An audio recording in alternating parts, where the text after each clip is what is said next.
Imagine paying over $80,000 for a premium, like, late model luxury SUV. Right. Absolute top dollar. Yeah, exactly. I mean, it is packed with predictive algorithms, guided by billions of data points, and priced at an absolute premium because, well, the market is completely squeezed. Oh, totally. And then you find yourself completely blinded. You're stranded on the side of the highway in a rainstorm, all because, like, a 50-cent piece of metal on your windshield wiper suddenly gave out. It's a nightmare scenario. It really is. Welcome to Auto News Talk. When you step onto a car lot right now, there is a very specific kind of tension in the air. Yeah, you can feel it immediately. You really can. You're surrounded by gleaming metal and incredible machines, but the stakes just feel, they feel impossibly high. Prices are eye-watering, supply is suffocatingly tight, and there's this palpable anxiety between the buyer gripping their coffee and the dealer holding the keys. Because nobody wants to make an expensive mistake. Exactly. So here's the terrain we're walking through. We are going to map out the economic forces squeezing the car market, look at a surprising new wave of inventory hitting the lots, explore how big data is trying to predict the future of your driveway, and finish with a stark reminder of physical reality. I mean, the fundamental math of buying a vehicle it's been completely rewritten. Yeah. Oh, absolutely. The margin for error, whether you are making a purchase for your family or acquiring wholesale inventory for a massive dealership group, has virtually vanished. The landscape has become incredibly unforgiving. Okay, let's unpack this, because if borrowing costs are sky high, shouldn't demand plummet? You would think so, right? Right. I just don't understand how people are affording anything right now, because trying to find a used car feels like, I don't know, an extreme sport. It really does. One major industry report tracking the latest Manheim Index data points out that used vehicle prices have actually climbed to their highest level in nearly 3 years. Yeah, that index is incredibly revealing. And this is supposedly being driven by resilient demand and dealer supply that is just, it's incredibly tight. Well, the numbers actually paint a much more daunting picture than just simple supply and demand. Right. According to the index tracking we're looking at, the days supply of vehicles has dropped below 40. Wait, under 40 days? Under 40. That is a remarkably low threshold for the industry. So you have these high borrowing costs, along with global geopolitical tensions, yet none of that has fundamentally dented consumer demand. Which makes no sense on paper. It doesn't. Yeah. But combine that with the fact that fewer new vehicle sales mean fewer trade-ins, and you end up strangling the wholesale supply completely. The index data highlights a gap that just stops you in your tracks, honestly. The average listed price for a used car sits at $25,287. Wow. Yeah, while new cars are towering above $49,100. It's like trying to buy a house in a seller's market. You're forced to look at fixer-uppers. Right. But even those are priced like mansions. The implication here seems massive. This affordability pressure on the new car side is violently forcing shoppers into the used market, which keeps those used prices unexpectedly firm. It creates an artificial floor on pricing, basically. Yeah. But to answer your question about how people are actually affording this, what's fascinating here is that transportation, in most of the country, is not discretionary. You have to have a car. Exactly. It is a Yeah. fundamental necessity. If your transmission drops, or you have a life event that requires a vehicle, you have absolutely no choice but to absorb those costs. So people are just eating the terrible rates. They are. Buyers are taking on larger monthly payments and carving up their household budgets just to make the math work. They aren't buying because it's a great financial time to acquire an asset. They're buying because they must get to work. Wow. Yeah. What the data doesn't answer, however, is how long this momentum will hold before the expected softening hits later in the cycle. I mean, at some point, the pressure has to release. Right, something's got to give. Yeah. But if trade-ins are virtually dead because no one is buying new cars, where is the inventory actually coming from? That is the million-dollar question. Because the lots aren't totally empty. There is a surprising influx of vehicles coming from a direction a lot of people didn't expect. We are seeing a massive shift in the wholesale ecosystem acting as a pressure valve. Another comprehensive Manheim market report zooms in on this, revealing that record volumes of used electric vehicles, EVs, are flowing through auctions and onto retail lots. Okay, so EVs are filling the gap. Exactly. And they're successfully absorbing this intense market demand without completely destabilizing prices. To give you the specific volume from the report, it says nearly 37,000 used EVs sold wholesale in the opening quarter. That's a huge number. Yeah, with over 100,000 moving on the retail side. And the overall used vehicle value index hit 215.3, which is up 6.2%. But wait, why are there suddenly tens of thousands of used EVs flooding the market? The mechanics behind that surge come down to lease math. We are watching a massive wave of off-lease EVs coming back to the dealers. Okay, off-lease. Yeah. Just to break down how that works, years ago, when these vehicles were first leased, the banks calculated a residual value. That was essentially their best guess at what the EV would be worth at the end of the lease. Like a prediction of its future value. Right. But because the market shifted and new EV prices dropped, those old guesses were way too high. The actual market values are now lower than those estimated residual values. So if I'm the driver at the end of my lease and the bank says I can buy my car for $30,000. But you can see it's only worth $20,000 on the open market. I'm just handing the keys back. Why would I overpay? Precisely. Lessees aren't buying out their leases, they are returning the vehicles. Oh, that makes so much sense. Right. And to keep the market from crashing under the weight of all these returns, lenders are gradually adjusting those residual values down behind the scenes. Wow, okay. Add in tax refunds, unlocking pent-up consumer demand, and higher gas prices pushing dealers to stock more EVs, and you have this perfect storm of inventory movement. Here's where it gets really interesting. Are people buying these used EVs because they actually want an electric vehicle or just because gas prices are pushing them there? That's a really great distinction. Right. Are they adopting the technology or are they just, fleeing the pump? It is absolutely a convergence of both. The fuel costs act as the immediate catalyst. It's the pain point that gets a buyer looking at alternatives. So you're sick of paying at the gas station. Exactly. But the availability of these off-lease models at adjusted, more palatable price points is what actually closes the deal.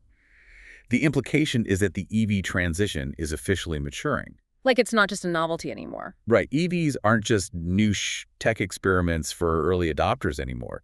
They're becoming viable, high-volume players in the secondary market. But the report leaves a major open question, doesn't it? Will this rising mix of used EVs introduce sharp price volatility once the seasonal buying spree fades? That is the exact metric every major dealer is sweating over right now. I bet. When those tax refunds dry up, do these vehicles sit on the lot and drag the whole market's value down? Exactly. And it explains why the entire industry is leaning so heavily into data right now. The market has grown far too complex, and the inventory mix is too unfamiliar to operate on gut instinct. Right, you can't just guess anymore. But if the macro data tells the dealership what to buy, it doesn't really help me, the buyer, know if the specific car I'm looking at is a lemon. No, it doesn't. So how is the industry fixing that gap? Because with prices sitting above $25,000 and, unfamiliar technologies like EVs flooding the market, the stakes for overpaying are terrifying. They really are. So how do industry insiders and regular consumers actually find certainty? Well, they are turning to massive, structured, macroeconomic benchmark briefings to set their baselines. A separate industry briefing notice regarding the Mannheim replay highlights just how vital this has become. Right, the replay briefings. Yeah, dealership groups and lenders are consuming these quarterly macro calls to review value index readings and overall economic developments. The notice details that these briefings are anchored by absolute heavy hitters. We're talking about Chief Economist Jeremy Robb alongside Jonathan Gregory and Scott Vanner. Those are big names in that space. Yeah, these aren't just casual updates. They provide downloadable presentation decks and vital trend summaries. The implication there is profound, honestly. The automotive market is so volatile, so interconnected with global supply chains and domestic borrowing costs, that dealers now require centralized, economist-driven data just to figure out how to accurately price a 3-year-old sedan on their lot. That's crazy. It is. They need to know the temperature of the entire ocean before they buy a single drop of water. But there is a frustrating limitation with this top-down approach. As the announcement for this briefing points out, the notice itself doesn't actually provide the specific figures in the text. You have to go digging. Yeah. You are required to access the replays and dig through external presentation decks to find the actual data. It's incredibly high friction. You can't just glance at a summary. You have to do the homework. Which dealers hate doing. Exactly. And honestly, that macro view doesn't help the consumer standing on the lot looking at one specific car. Which is exactly why the data arms race is aggressively moving from the macro down to the micro.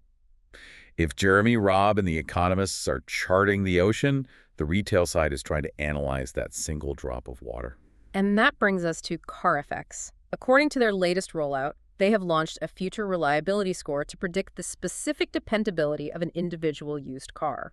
This represents a radical shift in philosophy. I mean, the new feature places a vehicle's past, present, and future prominently in a new header on their reports. Right at the top. Right at the top. It is designed to give shoppers the ability to compare specific vehicles side by side, not just makes and models. It also gives dealers a highly data-driven basis for justifying their pricing to a skeptical buyer. The sheer scale of what they are attempting is mind-blowing. Carfax claims the system is built on 35-plus billion records pulled from over 151,000 different sources. Billion, with a B. Yeah, billion.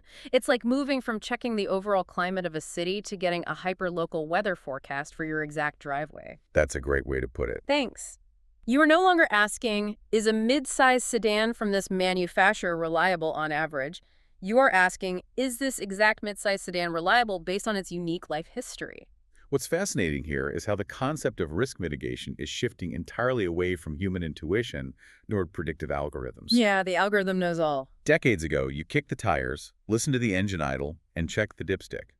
Now you are relying on an algorithm analyzing billions of data points, cross-referencing regional weather, supplier batch failures, and specific maintenance intervals to tell you if the transmission is mathematically likely to slip next year. But even with 35 billion records, there's a massive catch. Oh, there always is. The reporting on this new feature notes a crucial gap.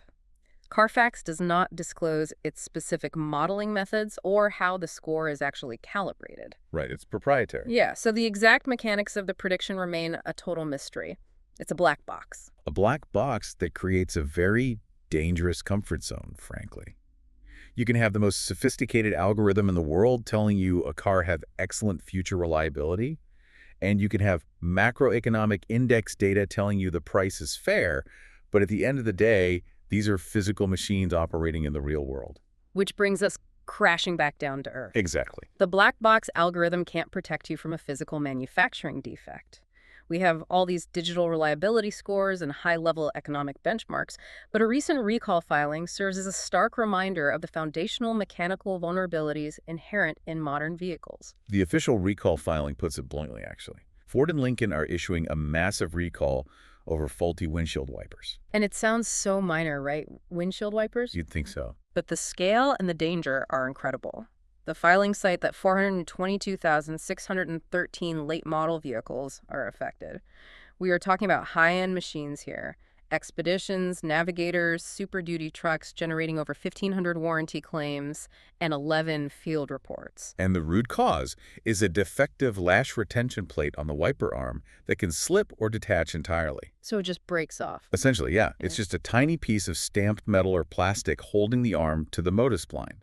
If it slips, the motor spins, but the wiper stays flat against the glass. Oh, wow. That's terrifying in a storm. Dealers are having to inspect and replace these for free. And regulators do not see this as a minor inconvenience.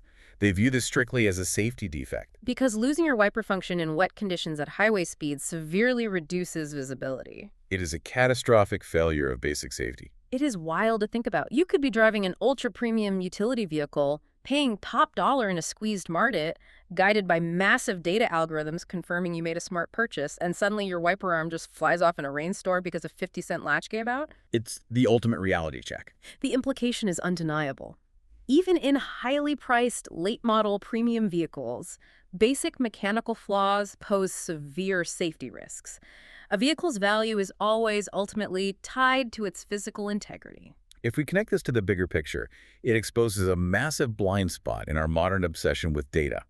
We look at value index readings and AI predictions to feel secure in our financial decisions, but basic mechanical safety, a latch retention plate functioning correctly, remains the ultimate bottom line. And frustratingly, the recall filings leave a massive open question.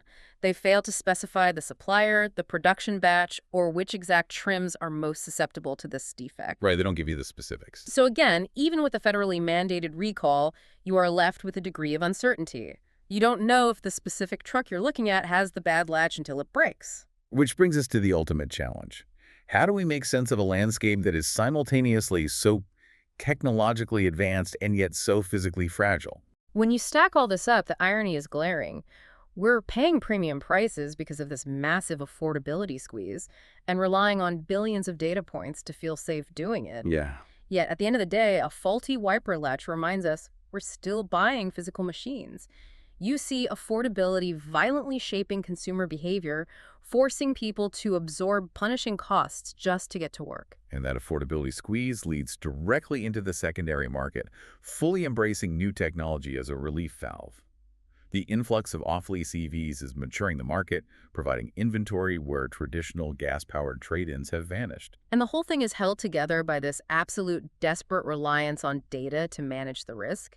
From Jeremy Robb's macroeconomic briefings for the dealerships down to Carfax's 35 billion records for the consumer, everyone is grasping for a dashboard to navigate the chaos. But navigating that chaos means grappling with some glaring contradictions. Yes, let's talk about those. The most obvious contradiction is the tension between paying top dollar versus inheriting physical flaws.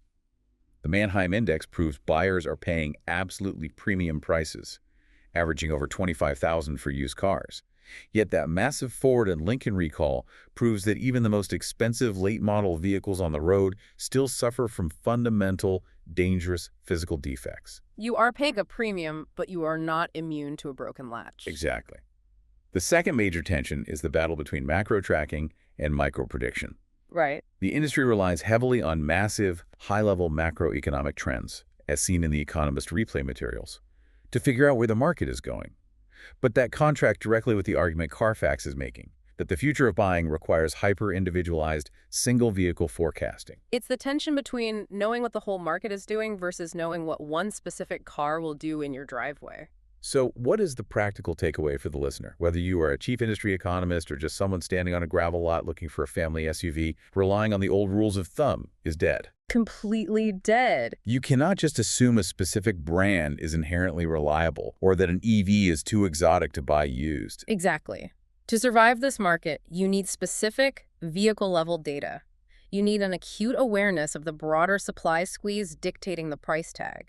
And above all, you need a healthy, grounded respect for physical mechanical inspections. Yeah, physical reality always wins. The digital data will only get you so far if the wiper blade flies off in a storm. Keep an eye on how this influx of used EVs changes auction dynamics when the seasonal buying spree finally cools down. Watching how those residual values adjust without the help of tax refunds will be the true test of this market's resilience. We will certainly be watching. That brings us to the end of our discussion on Auto News Talk. The used car market is no longer a second-tier fallback. It is a high-tech, data-driven financial ecosystem where every single wiper blade and battery cell counts. Absolutely. Thank you for joining us on Auto News Talk. And remember, the data is rewriting the rules every single day, but it's up to you to check the fine print.